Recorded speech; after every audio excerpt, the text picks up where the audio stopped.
you brought up new viewers and listeners who aren't familiar with me, then I think there's a real good chance, because I know how humble you are, that they never got a chance to hear me say that. Don't you guys know that Daniel L. Davis, Lieutenant Colonel Daniel L. Davis, is the great hero of the Afghan war?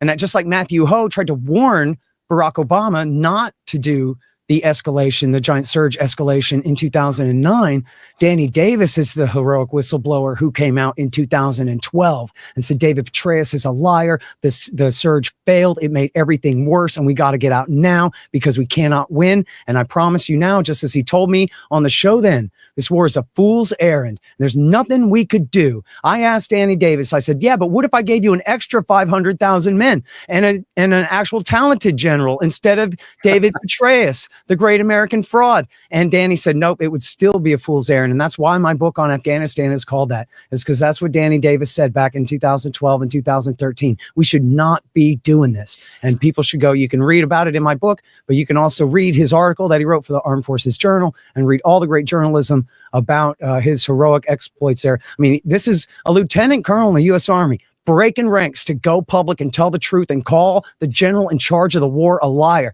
Because why? Because he's loyal to his men. Those enlisted men are his men, and it's his job to protect them. So that's what he did. Well, thank you.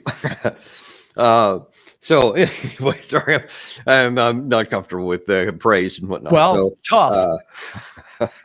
You're a tough guy. I know you can take it. I'll deal with it. I will.